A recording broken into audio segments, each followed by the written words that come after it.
become the perfect version of ourselves. This is Decoding Superhuman with your host, Boomer Anderson. Why, hello, Superhumans. It's Boomer Anderson here, host of the Decoding Superhuman podcast. Thank you for tuning in once again. And if my voice were an emotion or an expression, it would be a smile right now, because I'm so excited for today's guest. We've talked about EMF on the show before, and one of the reasons why I wanted to go back into this subject is because I do think it is very important. And my guest today has a ton of scientific rigor on the subject. Well, who's my guest? My guest, in case you couldn't see from the show title, is Daniel DeBaun. Daniel DeBaun is an internationally recognized expert in EMF radiation, EMF shielding, and EMF health-related issues. He is especially focused on the effect of exposure from mobile devices such as laptops. Yes, gents, you might want to take that off your lap for this one. Tablets and cell phones. Daniel's concern regarding the health impact of EMF emissions grew from over 30 years of engineering experience in the telecommunications industry. So he's got insider knowledge as to what is actually going on. He's held a variety of executive positions at SAIC, Telcordia, AT&T, and Bell Labs. Daniel is the co-author of Radiation Nation, The Fallout of Modern Technology, and he's the founder of a company that I absolutely love called Defender Shield. So what did Daniel and I get into? Well, we redefined EMF for everyone. And we got specifically into what happens when you have an overexposure of EMF, particularly if you're EMF sensitive, to you at the cellular level, and what that actually means for you. We talked about the long-term implications of EMF. We get Daniel's thoughts on 5G. And then finally, you get your bite-sized pieces of really actionable information on how you could protect yourself from EMF. The show notes for this one are at decodingsuperhuman.com/defendershield. And Daniel and I had such a good time that he wanted to give you guys a discount. So if you go over to defendershield.com right now and you plug in Superhuman20, Daniel has been kind enough to give all of the Superhuman listeners out there 20% off any purchase of his products. But really, I really hope you just enjoy this episode. And if you want to find out more about Daniel and his company, you can go over to defendershield.com. Enjoy the episode, Superhumans. The sponsor for today's podcast is Neurohacker Collective. The chairman, Jordan Greenhall, has been on the show to talk about one of my favorite topics in episodes to date, sovereignty. And the medical director has also been on the show to talk about unleashing your human potential through epigenetics. That's Dr. Daniel Stickler. But why do I love Neurohacker Collective so much? Well, frankly, it upgrades me on a day-to-day basis. Actually, I take their products 5 out of 7 days of the week. Their original Qualia stack is something that I absolutely and still thoroughly enjoy. It's packed with over 40 premium brain nutrients to immediately enhance your focus, energy, mood, creativity, and all while supporting your health. Their new flagship nootropic, Qualia Mind, is a premium nootropic supplement that helps support mental performance and brain health. And frankly, with both products, I do not get the crashes that I commonly get with nootropics and other supplements. So I want you to go over to their website and check it out when you have a chance. It's neurohacker.com. And if you subscribe, you get 15% off by using the code BOOMER. If you want to just do a one-time purchase, you get 10% off, again, using that code BOOMER. And while you're there, pick up their free foundational guide to neurohacking. It's definitely worth checking out. But please, enjoy the show.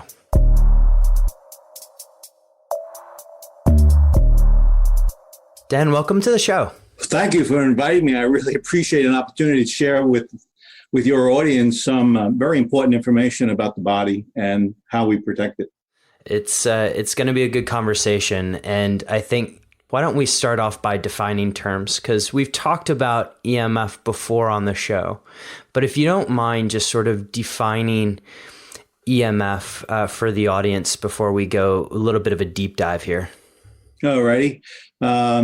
Electromagnetic radiation, which is EMR, is the same as EMF, electromagnetic frequencies.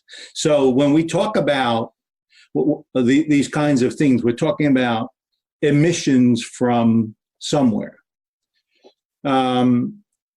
We were never really worried about it too much 20 years ago, what the emissions were from our environment. But today, we have all these devices around us, our cell phones, our laptops, our tablets, all of them most oftentimes touching our body.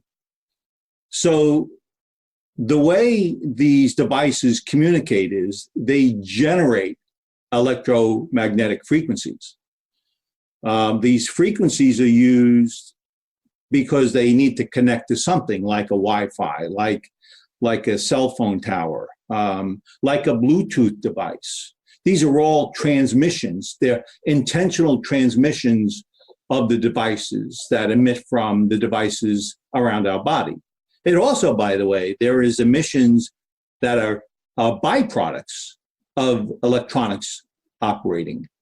And those electronics also emit a three-dimensional combination of electro and magnetic transmissions.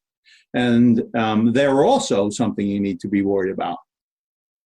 Now these emissions are omnidirectional. That means like when you turn your cell phone on to talk to your friend to a cell, and they're at the other end, that signal starts and connects to the cell tower, but it's emanating everywhere in your environment. That is, if you take your little finger and you pretend it's a transmitter, think of a little ball growing and growing and growing and growing and growing in all directions until it hits the cell tower, which, by the way, can be 5 miles away.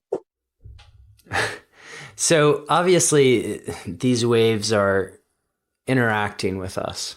And one of the things that I want to get my head around is sort of what this exactly does to a cell in a human body. Because I know you have an extremely technical background and your book is brilliant, but I want to do a little bit of a deep dive in terms of how this would affect a cell in a human body. So let's talk about what the electromagnetic frequency does to the human body. It's not only just a cell of a body, but it's also the systems of a body. For example, there are over 4,000 systems within our body. When you generate melatonin, for example, it's being created in your body. And these kinds of technologies that are around us, they actually influence and change the behavior of systems of our body. So you got to think of it as you got to worry about the systems, but from a cell perspective, this is what happens. And by the way, we've learned this over the last 5 years or so. The cell has a shield around it. That shield protects the cell itself, from breaking down in the presence of any toxin, including the toxins that are electromagnetic frequency. They're a toxin in our environment. So what happens is when a cell phone is communicating with a cell tower, it starts touching the cell. It starts hitting the cell.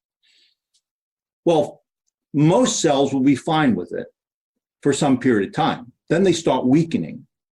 As they begin weakening, proteins from one cell to the adjacent cell actually is diminished.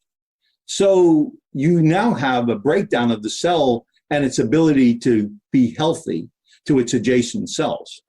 The other thing that happens is if it's too much constant load to the cell, the cell opens up, and calcium channel within the body, calcium literally enters into the cell, and it's actually oxide is starting to build up within the cell itself. And then there's a bunch of other things that happen within the cell when that's being penetrated. But then, as a net result, you have stranded DNA, you have mutated cells. So all of a sudden, it's not just near term, it bothers me kind of thing when I'm exposed to these things. they can be very long-term because now they're actually changing the cells at a biological fundamental level. So we can, in fact, change our DNA by using too many electronics. Do I have that right? Oh, yeah. Oh, yeah. So I guess just a couple of points here on because for a lot of people, escaping technology is not an option. And I want to get to that in a little bit. But some people aren't or don't appear to be electromagnetically sensitive. Is it the case that everyone is experiencing this bombardment, or is it only certain subsets of people? Absolutely everyone is bombarded. How they react can be a function of genetics, can be a function of conditions, body conditions. For example, if you have a blood-brain barrier breakdown, and that's a protection to the brain, all of a sudden, where you were protected from an electromagnetic radiation signal easily, all of a sudden you're not so much protected anymore. It used to be this wasn't a big deal, right? Because our environment didn't have these toxins within the environment. And in fact, if you want to think of it this way, if you look into a field and there's a cow in the middle of the field, it doesn't emit emissions. In other words, nature itself doesn't emit these things. Everything in our environment is all man-made. So, and over the last 10, 15 years, these man-made things are touching our body. So all of a sudden now, we've seen a substantial spike in hypersensitivity of body, particularly, by the way, of that 20% greater market impacted, 80% of that is women. Well, in the U.S., the standard was developed 30 years ago or so for a cell phone and its transmission, right? 30 years ago. And I like to explain 30 years ago, when I used to have a cell phone, I had no one to call. Yeah. Because none of my friends had a cell phone, right? And so occasional use was every other week, I'd use my phone, and I'd only use it for a couple of minutes because I couldn't afford to pay for my cell phone use. So fast forward today, you have kids using it hours at a time. And all of a sudden, you have these greater and greater exposures, and occasional use was from a few minutes every 3 months to hours per day. What does that mean? Well, when the standard was creating in the US, for example, it was 1.6 watts per kilogram. That's the power level of the signal. And when it's omnidirectional, that's what's going into your head, and that's what's also being transmitted to the cell tower. So how many watts per kilogram if you get 1.6 watts per kilogram. Gotcha. Yeah, that's sort of important to know because that level of energy level was such that it would go into a male brain head by 1 inch, and it would heat up that area by 2 degrees. When you have a microwave oven and you take a piece of meat and you put it into the oven and you turn it on, the microwaves hit the water between the cells. They oscillate the cells and they heat up. And then I have cooked meat as a result of it, right? Well, now, when we talk about a signal from a cell phone, that's a RF, radio frequency signal. A microwave signal is 2.3 gigahertz. It's like 2.3 something, right? A cell phone is about 2. So it's very close to a microwave signal that cooks your meat. And in fact, RF signal is a microwave signal. It's a thermal emitting signal. So it's heating up your head by 2 degrees if you're a 6-foot male. Now I'm going to go back to your kid's story. You have a child using that same phone. It went into the male by 1 inch and it heated up by 2 degrees. Goes into a child's head and it goes completely through. It doesn't stop. So if you are a teenager, it goes halfway through. Why? Because the material around the brain is more porous at that point. So the standards we have that protected a 6-foot male in no way protects a child. So if you think about that, in general, when children are exposed to these signals, they're 3 to 4 times more susceptible to the signals because their body is so porous. They absorb it much more than the 6-foot adult male. All right. So, Dan, I want to unpack one of the things you said earlier about aluminum and I think it was in regards to the female body, but also I'm just curious if there's then a relation if you have tattoos, which do have sort of mercury in those things. Is the metal effect or metal concentration in your body make it worse in terms of, radio frequency exposure? It's unclear. I have not seen study work at all in the research community that talks about a direct correlation between mercury. Mm-hmm. What I have seen is that when you're electrically hypersensitive, there are many sort of domains you have to be worried about to try to offset your sensitivity. One is mineral balance. The second is vitamin balance. And the third may be, the condition of the body, driven by your immune system. We know, for example, if you have leaky gut, you're more susceptible. Interesting. Yeah. So you really want to keep balance because you're more susceptible. And that actually leads me to another sort of a subject matter. What we were talking about the breakdown of the cell a minute ago, and we also spoke about systems in the body. Well, your immune system, when exposed to electromagnetic radiation, breaks down. It diminishes. So your body now is more susceptible to the environment more than it was without the exposure. So you got to watch exposures because they're subtending potential problems as a result of that exposure from other toxins in your environment. Mm-hmm. So, Dan, I guess the question on everybody's mind are sort of, how do these symptoms manifest themselves? What do they look like? Because I myself, I'm sitting here in sort of a radio frequency cesspool at this moment. Right. A lot of people are. How does it manifest itself? How can we sort of know that we're sensitive to this? And then I guess part 2 of that question is, how do you test for it? Years ago, I used to have a pager because I'm an old guy. I used to use pagers, right? My where I put it, after about a month, it was hurting my muscles. It was literally bothering my muscle tissue. And I just took it away and I was fine. So there are reactions to the body that are canaries in the coal mine. Muscles hurting. Your eyes may hurt. You may get headaches. You may get foggy in your brain. So there are some neurological impacts that, are relatively harmless, but bothersome. But then, of course, you have the more serious conditions like ADHD. There's been exposures and study work on Alzheimer's as being triggered by excess exposure to the brain. I would love to see that study. Oh, yeah, there are actually several.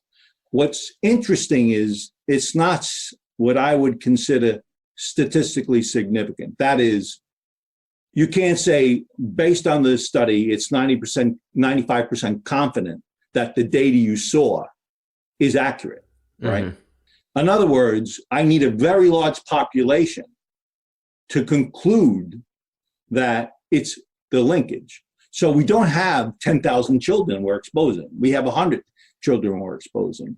So there's a lot of these studies that are substantial today. Every way you look, research is confirming studies that link symptoms to the body as a result of exposures. Mm-hmm. And we know that if you look at the metadata, the data of several of them, they oftentimes correlate. And so even though we don't have a large statistical sample, we do have metadata from samples. But which somewhat interesting about that, by the way, there's been epidemiology studies in the U.S. The U.S. government National Toxicity Program spent $25 million, and they radiated a large population, and they said, who's going to die? And this was epidemiology. So there was rats, male, female. And so they exposed the rats to it, fairly large population, well-defined study. They did a good job. And what they found was there was an increase of frontal lobal cancers and heart cancers. The heart actually was interesting to all of us. We had never correlated that from the research I had looked at. So they had that. Now there's pretty conclusive evidence, pretty statistically significant. That is, it can be replicable because the populations are so large. And so there is that kind of data, which is a fairly odd. And then there was a Ramazzoni, actually in Italy, a Ramazzoni Institute. They did an epidemiology study too this past year. And theirs was even a larger study. And what they did, they actually took partners. There were about 10 or so countries that got together in this study. And all their science groups went in and evaluated and ran this study. And they came up with the same conclusions as natural toxicity. So we know, at the very least, there's direct correlations between frontal lobe cancers and heart conditions or heart cancers. Now, some of us are not that surprised because you probably know somebody in your own life who's had a frontal lobe cancer, right? Mm-hmm. Statistically, we know over the last 10 years worldwide that there's been a 2% increase per year, compounded every year, on frontal lobe cancers. So there's a direct correlation to statistical data we know. And then we have these laboratory study works that correlate that kind of data. So we're getting more and more knowledge of the direct relationships to exposures, more so than we've had in the last 10 years. Okay, so all of this, thank you for sharing, by the way, because this is really, really important for people to understand.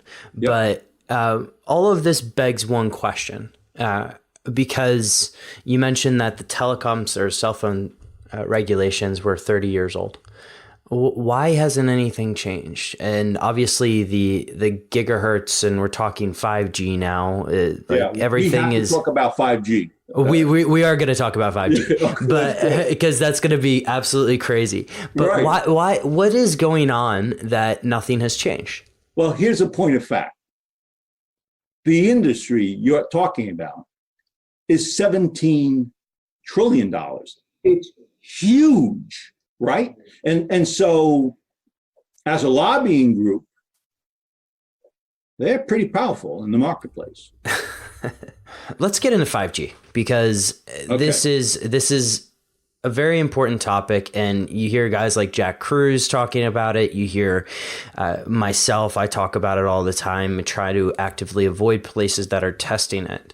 But do you mind just talking about what the potential impacts of this? Because you already said that there's a 2% year-on-year compounding rate of frontal lobe cancer, right? And obviously, if we increase the frequency, something's going to happen. What can we expect from 5G? Okay, so I'm going to give you a little bit of a history lesson on signaling. It's my favorite subject, so go ahead. Signaling. What is radio frequency, electromagnetic radiation? What is RF being used to the cell tower? And the standard was set up about 30 years ago, as we said. It was an analog signal. Analog means there's a wave and it's constant.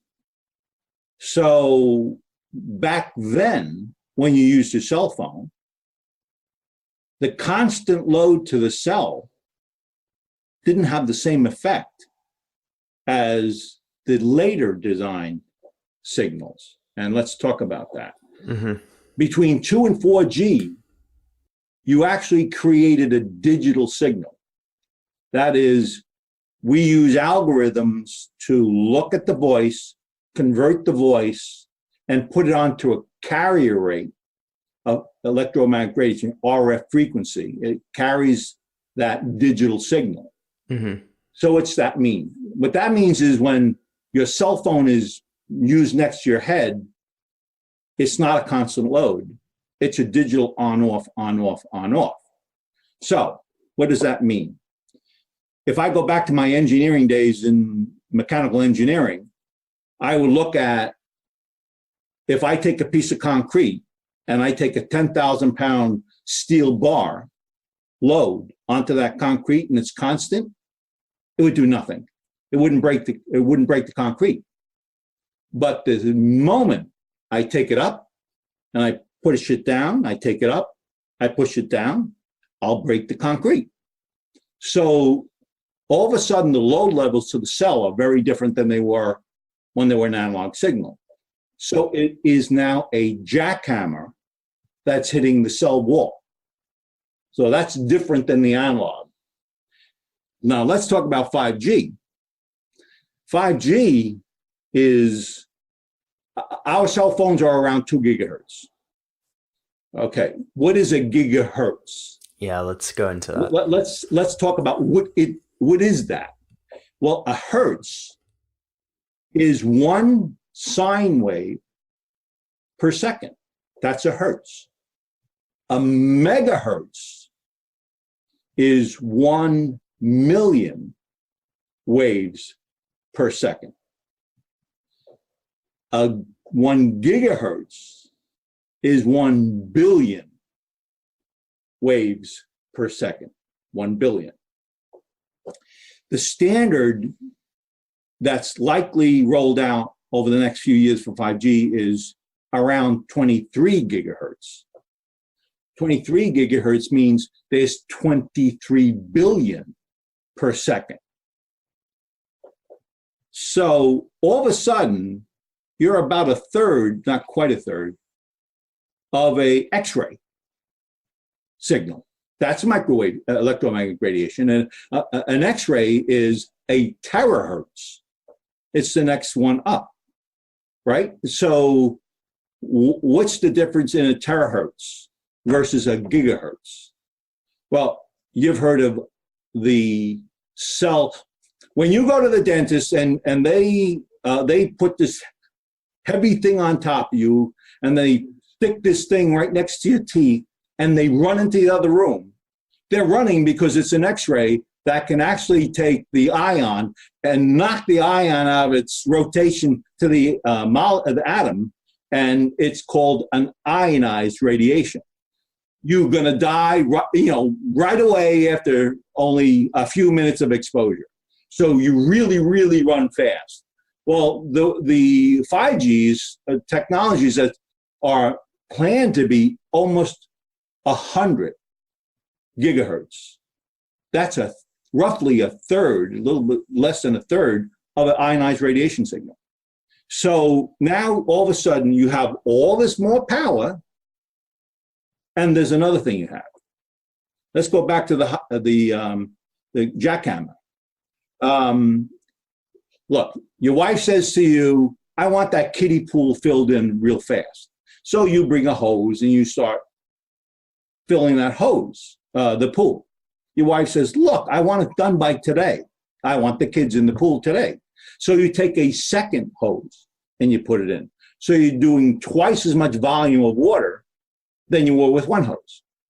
What is that known as? It's multiple in, multiple out. In 5G, it's not a single pulsing digital signal. It's 2. So now all of a sudden, where you had only 1, now you have 2.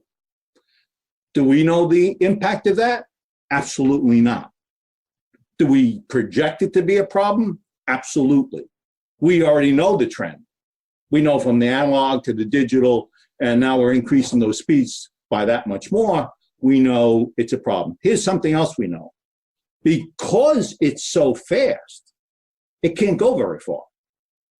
So where you used to have a cell phone tower 5 miles away from your house, now it's a block away from your house. It's 850 feet from your house. What's the problem with that? Well, this is what we know. When you have a cell phone tower and you're within 1,000 feet of a cell phone tower, you're 3 times more likely to get cancer than outside that ring. And all of these are in scientific studies proven and all that kind of stuff, right? Absolutely. Okay, yeah. There are actually, the Bio Initiative is a worldwide initiative of scientists. And what they do is they look at all the current data and they release that data annually. And they really do a wonderful job of informing all of us what's the most latest research studies that are available and the things we need to be thinking about. And of course, we have so many individuals from Sweden, for example, Dr. Ali Johansson, which is somebody we know, and he actually commented on our book. He wrote. We sent him the book. He read it and he said, "I actually learned what this stuff's about." He didn't know the electrical side. He only knew the medical side. So we helped him understand that space in a simple way. As you pointed out, our book's fairly easy to understand. It's very easy to understand, and I highly recommend it to everybody, because what I like about your book, Dan, is that it's very scientific based.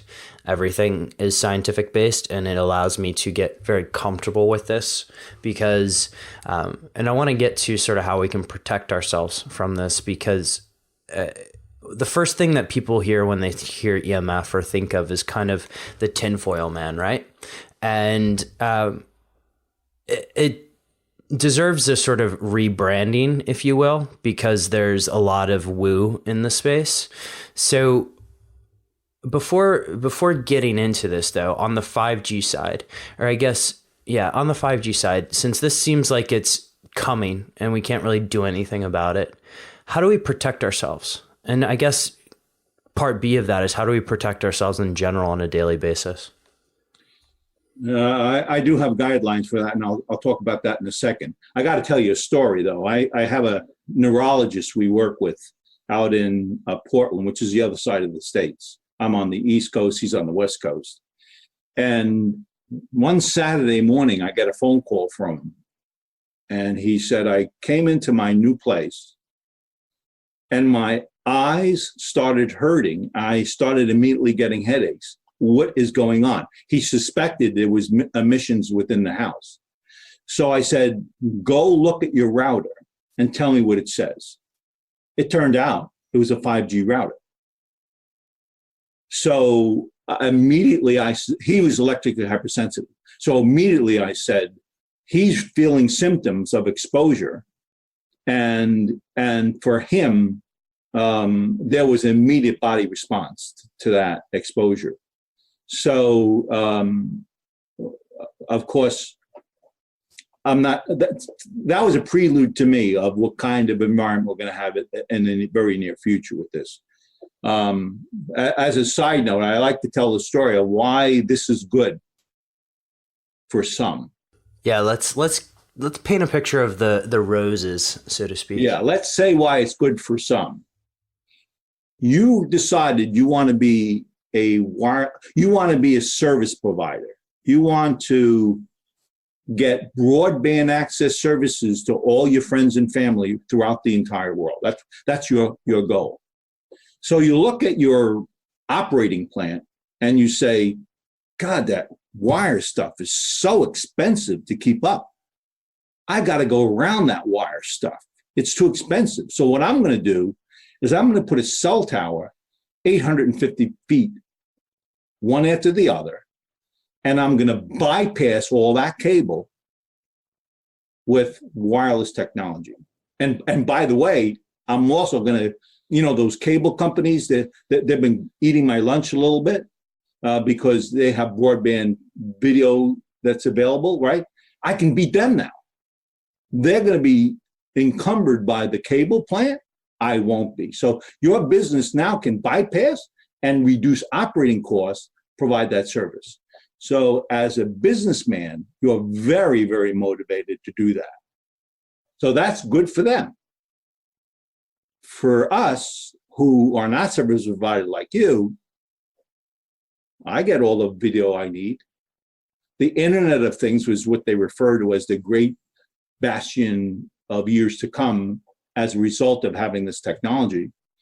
But I look at my cell phone, I call people, I watch videos when I want, I can interconnect with others. So for me, I'm not sure there's any real advantages to my lifestyle at all. So why should I be motivated to do it? I'm not so motivated to do it. But those who are and those who benefit are the service providers.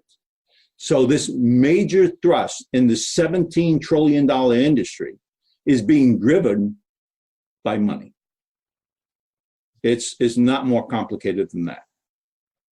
So they get better economy of scale.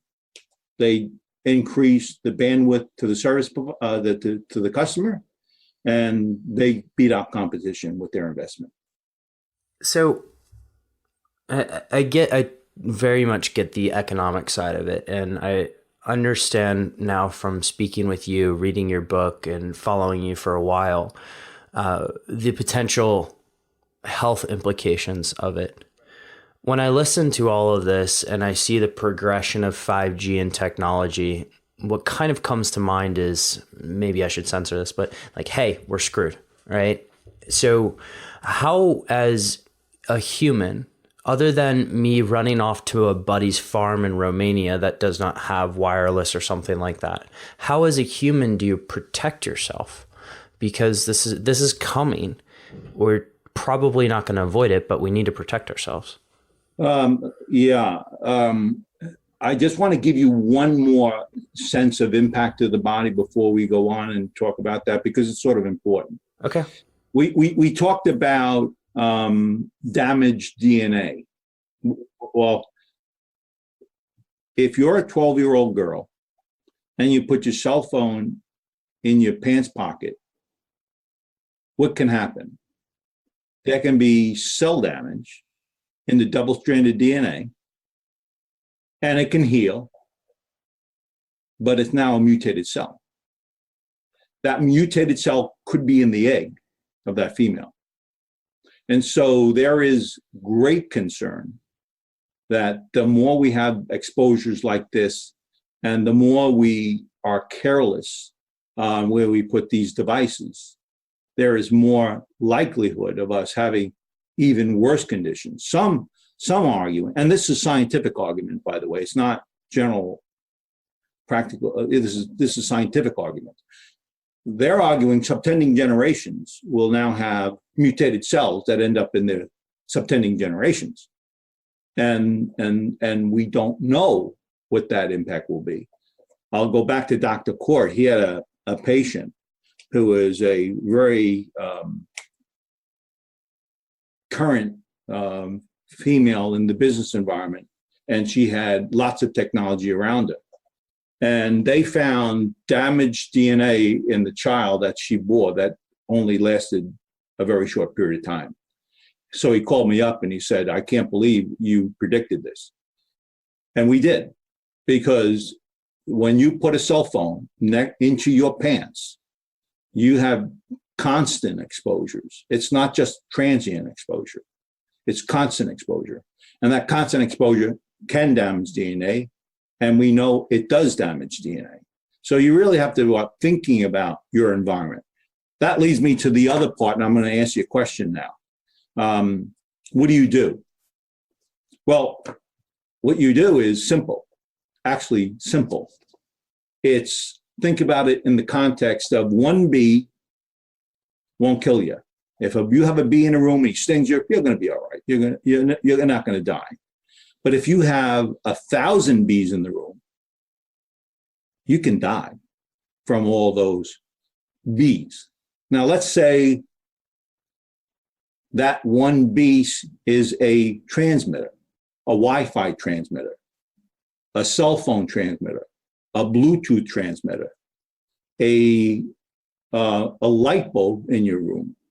So now all of a sudden you start looking at each device, electronic device within your environment, and you have to think of them as a bee.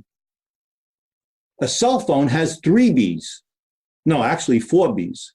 It has the Wi-Fi, Bluetooth, and the cell tower connection. Plus, there's a digital byproduct being transmitted, extremely low frequency stuff. At it's a small amount, but it's a constant load as a byproduct of that operating. So you have 4Bs with that one device, and it's right next to you. So with that in mind, you start thinking about, how do I reduce the number of bees in the room? What do? I take the router and I put it into the garage. Simply by taking it away and putting it into another room, all of a sudden my dangers are substantially reduced. I don't need the Wi-Fi and Bluetooth turned on my cell phone, so I turn them off. Now I only have one. The laptop I use all day. Rather than having a Wi-Fi connection, I get an Ethernet connection. I eliminate that as a source of emissions within the environment I'm living in. So you have to go through every piece of technology within your environment and reduce the number where you can. In fact, at night, when you have a Wi-Fi, what I have is a clock that turns it on and off. It switches on and off. So when I go to bed at night, I turn all the technology off around me, and they automatically come back on in the morning when I'm alive. So that exposure is truly minimized, more so in my environment, because of simple actions. Now, here's the rule of thumb. When you have a cell phone against your head or anything against your body, that's when it's most dangerous. Believe it or not, you take it 1 foot away from you, 80% of the danger's gone from this to the cell. In other words, from an engineering perspective, it's a logarithmic function of power level that drops really, really fast. So when you have it 1 foot away, you're 80%. By 4 foot, 98. So anything that's 4 foot or more away from you is far more safe than if it was closer. So in your minimizing the number of bees in the room, you further diminish exposure potential by simply moving stuff away from you. I have to watch my telephone, my TV 4 foot or closer because I can't see very well anymore. but you really do want to be 10 or more foot away. You really want to make sure you're safe. That's a bee in the room. And if you have one of these boxes, like an Amazon box or other device that converts the IP that's coming into the device, and you're watching TV from this little box, don't use a Wi-Fi transmitter on it. Use the Ethernet connection to it. Reduce that exposure. So it's really methodical. You go and you look for all your sources, wire them where you can, eliminate them where you don't need them. For example, with the cell phone I mentioned before, you don't have to have the cell phone on with Wi-Fi and Bluetooth. I never have them on. Why would I want them on when I use my cell phone? I don't need them most of the time. So why do you have them on? That's 3 Bs. Take 2 of them away, you only have 1 B. That's slightly less dangerous than others. The other thing you want to think about is it's not just the distance, but it's duration. If you pick up your phone and you use it for 5 minutes and you put it down, there's extremely, extremely unlikely you're going to have a problem ever. But if you pick up that phone and you use it hours at a time, you may be one of those who fall into the statistics of frontal brain cancer. It's literally the duration of time you're exposed makes it worse and worse. And that if you think back at what I described to you before, what happens to a cell, that's what happens. The cell gets on getting beat by the digital signal, and then all of a sudden the calcium penetrates. Once that happens, you can't recover that cell.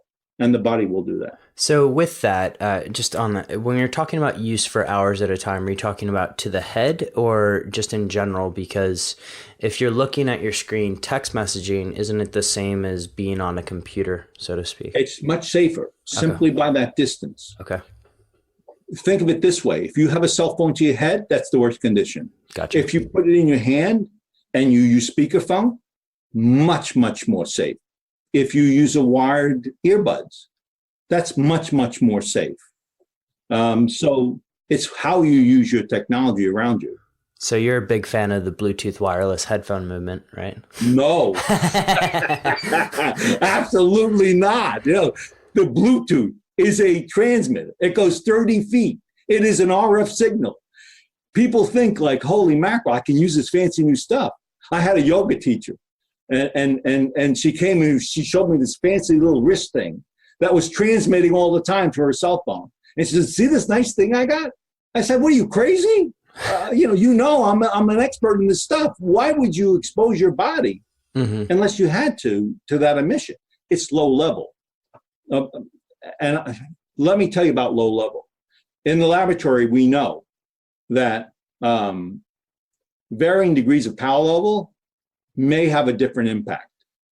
But let me give you an example. If you have a blood-brain barrier breakdown, that 1.6 watts per kilogram can be 0.1 kilogram, 15 times smaller in power level, and it can mutate the cell.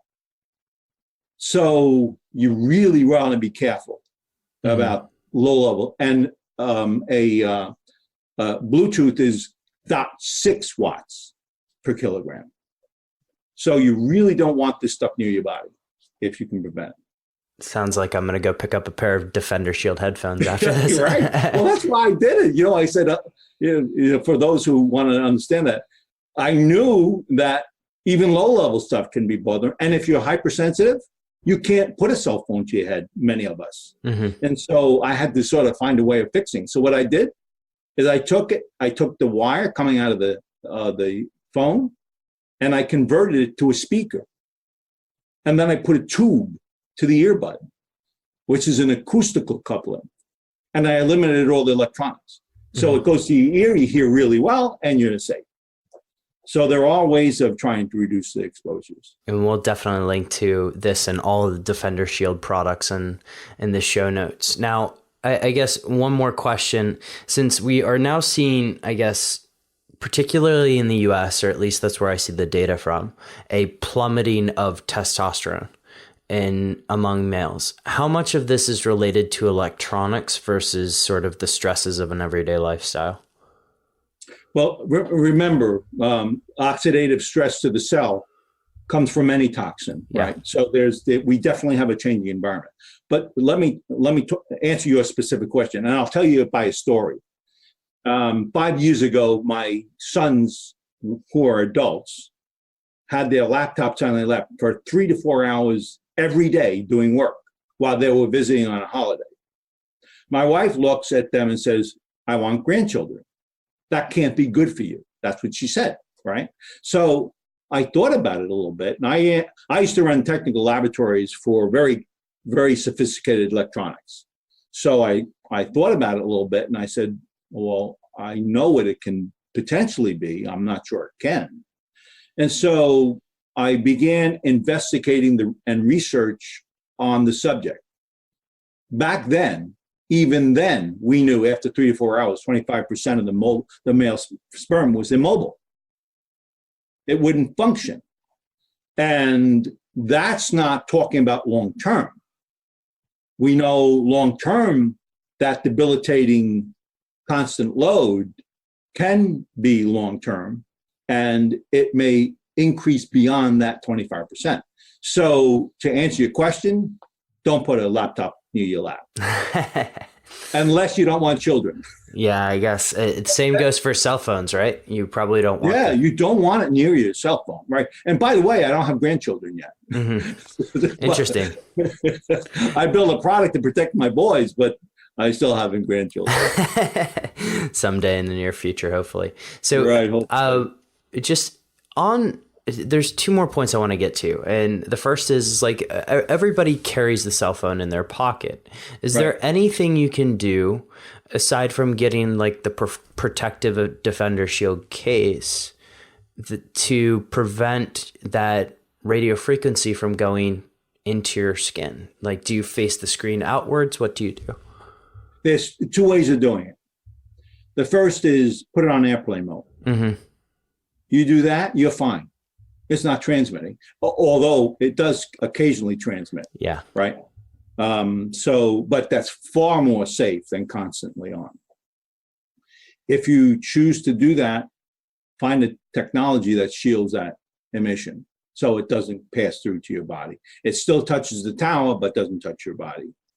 You really want to be looking for managing that device around your body. And I mentioned the male 25%, but we also know that they have 2% of a large population 10 years ago of exposed females to the groin area. We know there was 2% increase in tumors, of which a small percent of that was cancerous. So women, you may not just worry about the egg that we spoke about before having a mutated cell, but you also may want to think about the potential dangers of the soft tissue within your womb as becoming cancerous. And by the way, that's generally true about these emissions. It's the softest of tissue that's most exposed. Like if you put a cell phone in your hand and it's there all day, you're never going to die of a cancer of the hand. It's just really robust. It's not going to break down so readily. But the frontal lobe, which is the softest part of the tissue, your breast is soft. Your groin is soft. Anywhere where there's the softest of tissue, you really want to try to avoid. Mm-hmm. And you do cover particularly the breast one. I know there's a study of that in the book, which we'll link to in the show notes.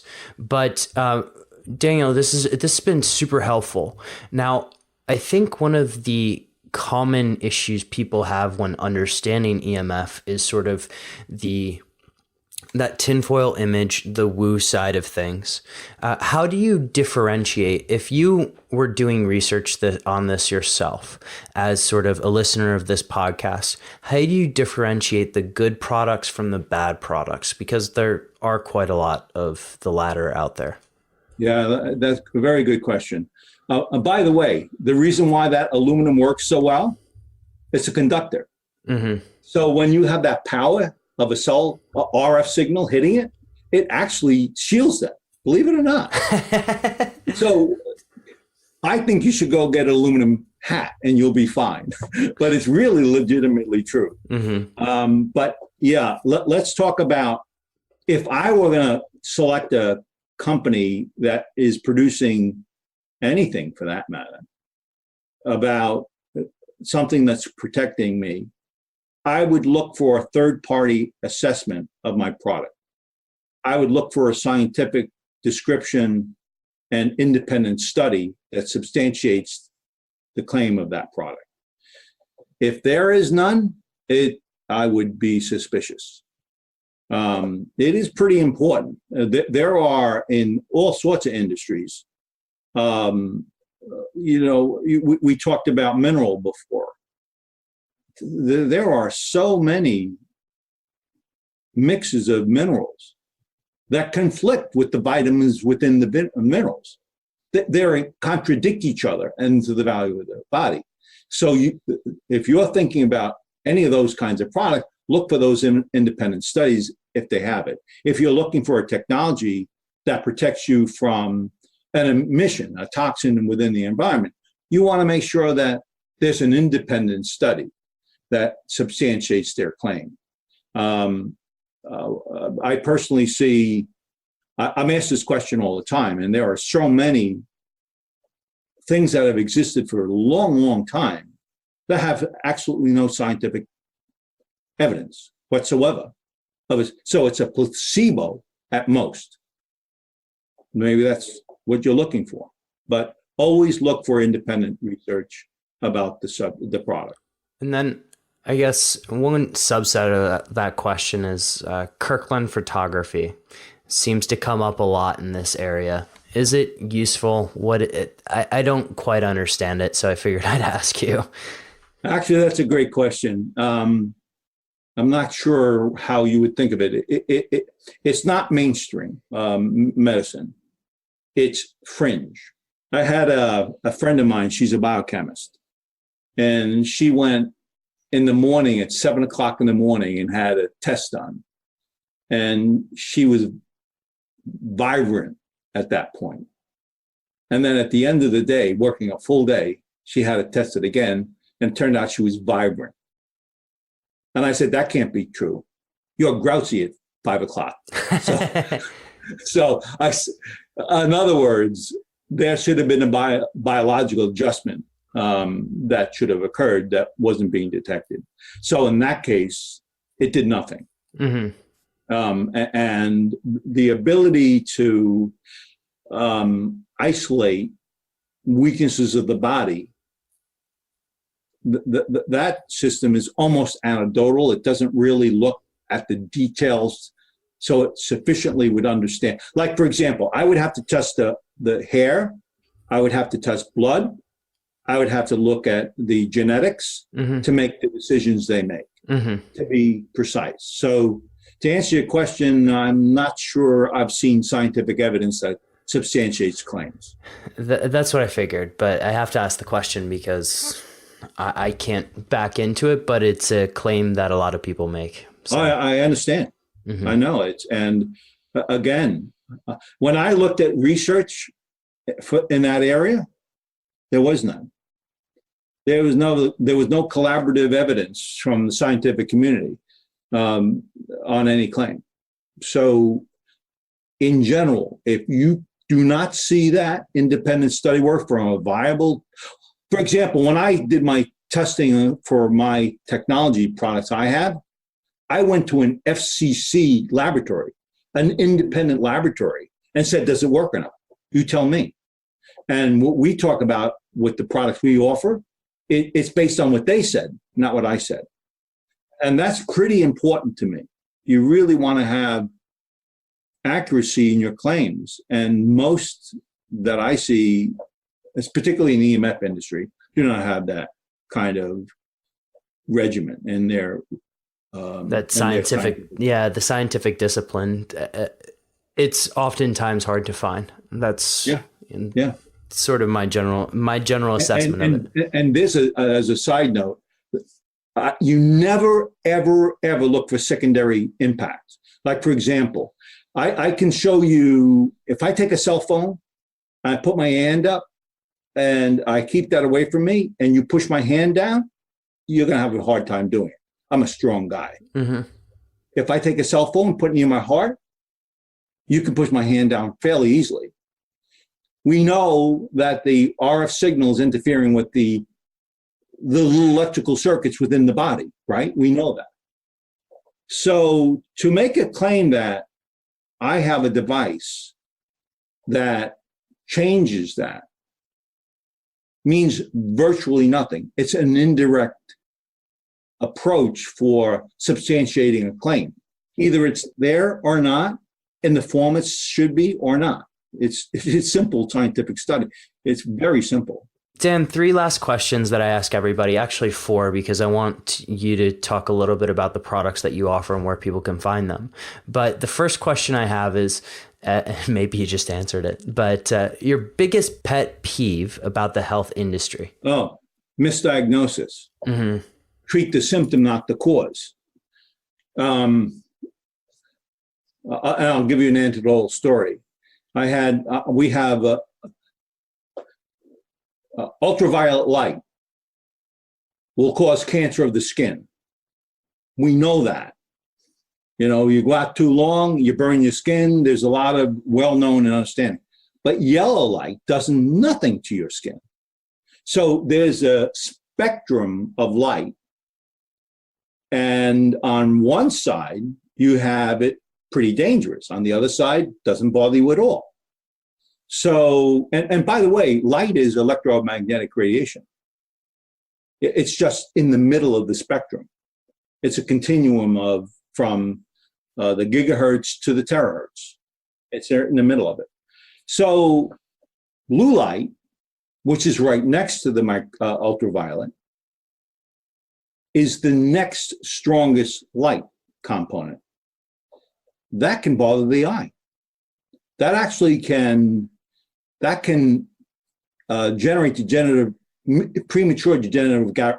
Is it astigmatism or is it just No. macular degeneration? Yeah, right, exactly. Macular degeneration, right? Okay. But what you also should know is it actually creates dry eye. Interesting. It's so I had a colleague of mine, they were telling me that she had dry eye. So I sent them glasses. I cut out the blue component of a signal. So when you're looking at a screen, you don't see it. Mm-hmm. It's not there. And so she put them on. For 20 years, she's been taking drops. She put the glasses on within hours. She didn't have the strained eye. She didn't need the dry eye. They were wet. And so misdiagnosis in a current environment we live in is one of the pet peeves I have. Mm-hmm. And blue light in particular, it screws with everything. Blue light in particular, because we know it bothers people. It screws with your sleep cycles too. People need to. Oh yeah. Oh, by the way, that's pretty important stuff. Mm-hmm. And we haven't talked about melatonin as one of the systems impacted, but it does. It impacts melatonin. In other words, you're not going to sleep quite right. What happens from that? Well, your biorhythm's screwed up. And after that, there's cascading evidence of other things that occur, right? So what was simply a little bit of sleep deprivation ends up being a real serious problem. And when you use a screen and there's blue light, it's mucking around with all your body systems. And it definitely has an impact, and you won't be able to sleep. If you've done it at 11 o'clock and went to bed and you can't sleep, that's why. Yeah. There's a whole field of circadian biology that's doing a lot of good studies on this stuff. No question about it. I agree. Second question is, what is your favorite trick to enhance your own focus? Actually, I have things in my life where they were very, very peaceful moments. So I go back to those peaceful moments. Something like a mini meditation. And I come back strong after it. So I actually do that quite often, where, I'm stressed out about something. I'll go back to that time, that space, which is a very calming space for me. Mm-hmm. And it tends to calm me down. That's great. That's great. Second to last question is favorite book on peak performance. Actually, I don't have a favorite. With me, I'm always trying to investigate and finding fascination with the subject.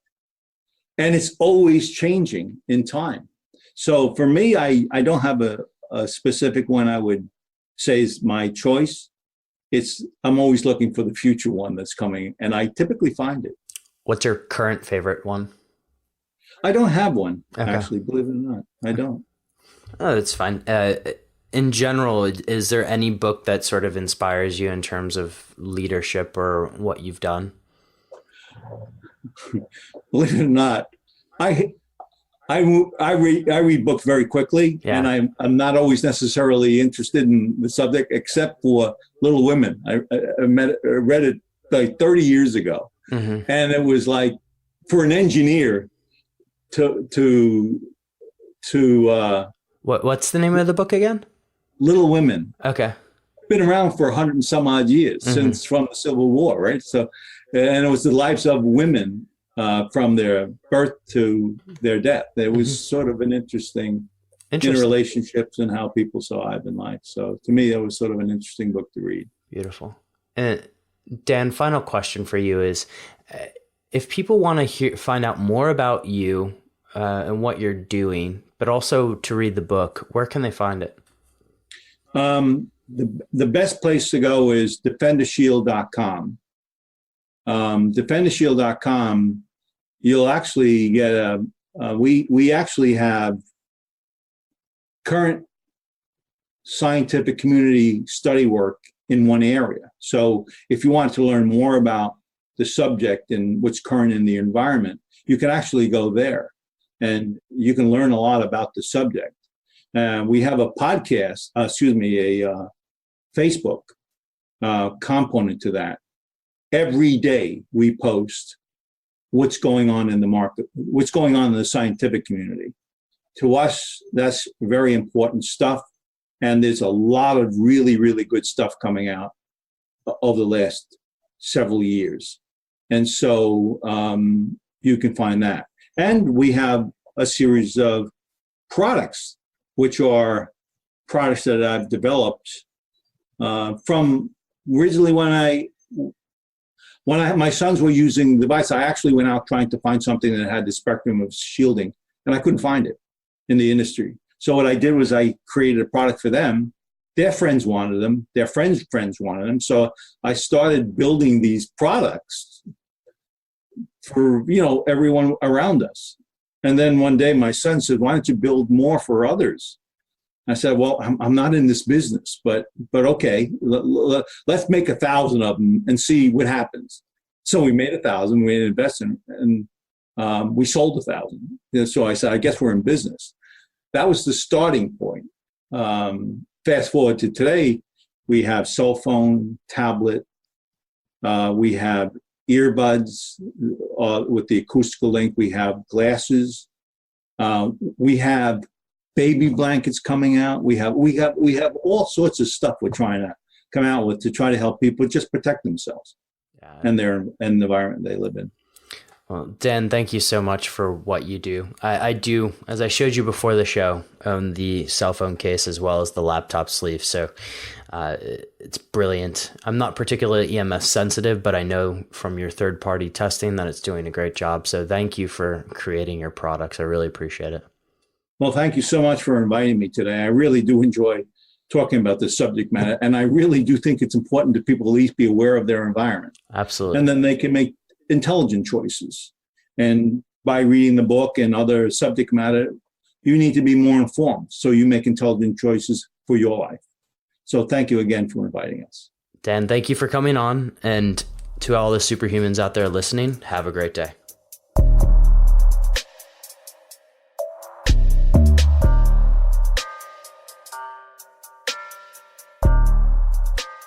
All right, superhumans. Did you enjoy that one? Did you enjoy the show? Well, if you did, can I ask a huge superhuman favor of you? Can you go over to iTunes, Stitcher, Spotify, SoundCloud, wherever you listen to your podcasts, and leave us a 5-star rating? It really helps get the word out on Decoding Superhuman and what we're doing here. And secondly, if you have any feedback on the show, any guests you want to see, any topics you want covered, please feel free to email me at podcast@decodingsuperhuman.com. For those of you who have taken advantage of it, I respond to every email. So thank you so much for your feedback, and have an epic day, superhumans. Remember, as always, choose health.